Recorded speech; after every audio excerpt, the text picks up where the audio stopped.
Class 10-এর হারিয়ে যাওয়া কালি-কলম প্রবন্ধে শ্রীপান্থ লিখেছেন, কলমকে বলা হয় তলোয়ারের চেয়েও শক্তিধর। হ্যাঁ, সত্যি তাই। তলোয়ার দিয়ে যে কাজ করা সম্ভব নয়, কিন্তু কবির একটা কলম দিয়ে একটা অত্যাচারী শাসকের ভিতকে নাড়িয়ে দেওয়া যায়। আজকের কবিতাটির বিষয়বস্তু ঠিক সেরকমই। আজকের আলোচ্য কবিতার নাম চারণ কবি, লিখেছেন পেন্ডিয়ালা ভারভারা রাও। আলোচনা শুরুর আগে তোমাদের বলবো, ভিডিওটা ভালো লাগলে লাইক করে দিও। চ্যানেলে নতুন হয়ে থাকলে অবশ্যই চ্যানেলটিকে সাবস্ক্রাইব করে পাশে থেকো।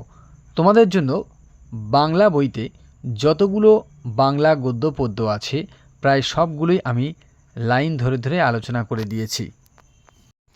ক্লাস 11-এর বাংলা বইয়ের সব টপিকের এমসিকিউ ভিডিও পেতে অবশ্যই এই চ্যানেলটির পাশে থাকতেই হবে।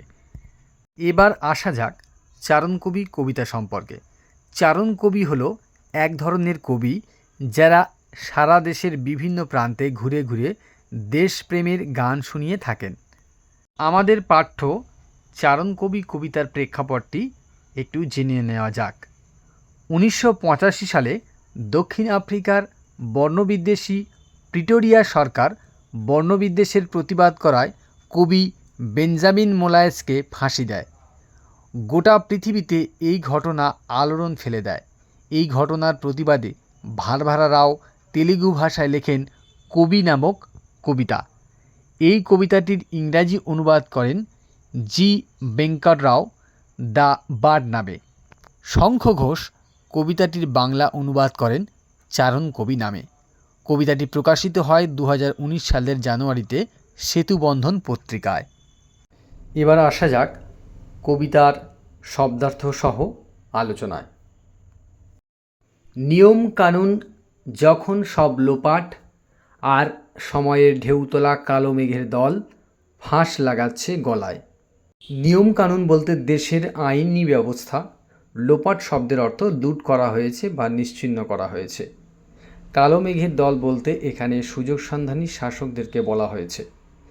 তো এই লাইনের অর্থ হলো, এমন একটা সময় যখন আইন নিয়মকানুন আর মানা হচ্ছে না, সেই সময়কে বোঝানো হয়েছে। ক্ষমতালোভী শাসকদেরকে কালো মেঘের দল বলা হয়েছে। বিনা বিচারে নিরপরাধী প্রতিবাদী মানুষদের গলায় ফাঁস বা ফাঁসিতে ঝোলাচ্ছে অত্যাচারী শাসক। এইটা বোঝাতে কবি এই লাইনগুলো ব্যবহার করেছেন। পরের লাইন, চুইয়ে পড়ছে না কোনো রক্ত, কোনো চোখের জলও নয়। অর্থাৎ এই সমস্ত প্রতিবাদী কবি বা সাধারণ জনগণকে এমনভাবে অত্যাচার করা হচ্ছে যাতে তাদের শুধুমাত্র প্রতিবাদের ভাষাটা হারিয়ে যায়। তাদের শরীর থেকে রক্ত কিংবা চোখ থেকে জল বের হচ্ছে না, যাতে তারা দুর্বল হয়, মানসিকভাবে পিছিয়ে আসে প্রতিবাদ জানাতে। পরের লাইন, ঘূর্ণিপাকে বিদ্যুৎ হয়ে উঠছে বাজ, ঝিরঝিরে বৃষ্টিও হয়ে উঠছে প্রলয় ঝড়। অর্থাৎ ছোট ছোট আন্দোলন যেমন জমাট বেঁধে বড় বৃহত্তর আন্দোলনে পরিণত হয়, ঠিক তেমনি হতে চলেছে। সেই জন্য কবি বলছেন, ঘূর্ণিপাকে বিদ্যুৎ হয়ে উঠেছে বাজের মতো। বিদ্যুৎ চমকে যখন বাজে পরিণত হয় তখন সেটা ভয়ঙ্কর রূপ ধারণ করে, এবং ঝিরঝিরি বৃষ্টি যখন প্রবল ঝড়ে পরিণত হয় তখন সব কিছুকে তছনছ করে ধ্বংস করে দেয়।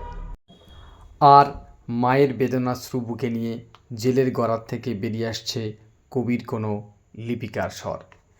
বেদনাশ্রু কথার অর্থ বেদনার অশ্রু বা জল। জেলের গরাদ মানে জেলের লোহার দরজা। লিপিকার স্বর মানে কবির লেখনীর স্বর বা ভাষা। এই লাইনগুলোর অর্থ এটাই যে দেশমায়ের দুঃখ দুর্দশাকে বুকে নিয়ে জেলবন্দি কবির জেলখানার কালো অন্ধকার ভেদ করে যখন প্রতিবাদের ভাষা বেরিয়ে আসে কবির লেখনীর মধ্য দিয়ে, তখন অত্যাচারী শাসকরা পিছু হটতে থাকে, তারপর বলছে, যখন কাঁপন লাগে জিভে, বাতাসকে মুক্ত করে দেয় সুর। কাঁপন লাগে জিভে বলতে যখন মানুষ প্রতিবাদী হয়ে ওঠে, জিভ দিয়েই তো মানুষ প্রতিবাদের ভাষা বের করে। সেই জিভে যখন কাঁপন লাগে অর্থাৎ প্রতিবাদী হয়ে ওঠে, তখন সেই মানুষের প্রতিবাদ গানের মাধ্যমে, সুরের মাধ্যমে চারিদিকে ছড়িয়ে পড়ে এবং সেই প্রতিবাদের সুর কলুষিত বাতাসকে মুক্ত করে দেয়, স্বাধীন করে দেয়। গান যখন হয়ে ওঠে যুদ্ধেরই শস্ত্র, কবিকে তখন ভয় পায় ওরা। যুদ্ধের শস্ত্র বলতে যুদ্ধের অস্ত্রশস্ত্র। কবির লেখনী যখন জনগণকে উদ্বুদ্ধ করে, প্রতিবাদী করে তোলে, তখন শাসক শ্রেণী কবির কলমকে তথা কবিকে ভয় পায়, কয়েদ করে তাকে, আর গর্দানে আরও শক্ত করে জড়িয়ে দেয় ফাঁস। কয়েদ করার অর্থ জেলে বন্দি করা, গর্দান শব্দের অর্থ গলা। যখন কবির কবিতা, গান, গল্প, লেখা যখন শাসক শ্রেণীর মাথা ব্যথার কারণ হয়ে ওঠে, তখন তারা কবিকে জেলখানায় বন্দি করে এবং কবির গর্দান বা গলায় শক্ত করে বা টাইট করে ফাঁসির দড়ি ঝুলিয়ে দেয়। কিন্তু তারই মধ্যে কবি তাঁর সুর নিয়ে শ্বাস ফেলছেন জনতার মাঝখানে।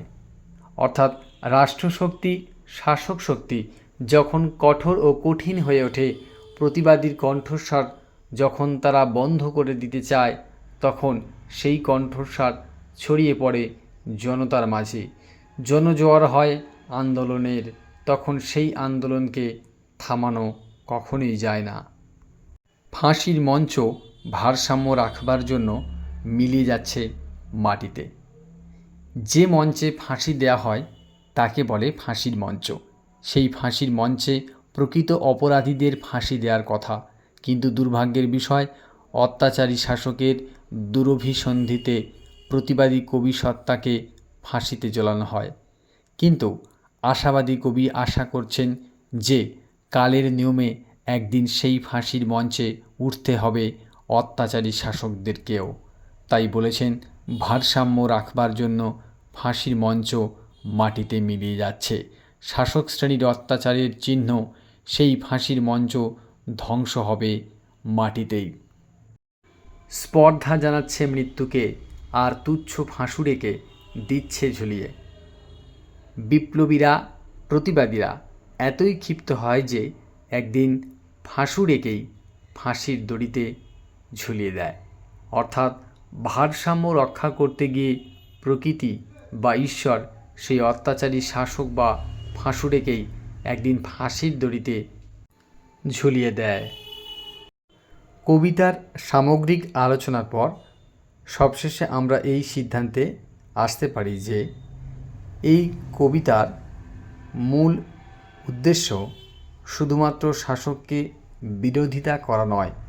এই কবিতার মধ্য দিয়ে কবি জনগণের প্রতিনিধি হিসাবে অন্যায়ের বিরুদ্ধে সোচ্চার হন এবং সংগ্রামী মানুষের মনোবল জাগিয়ে তোলেন।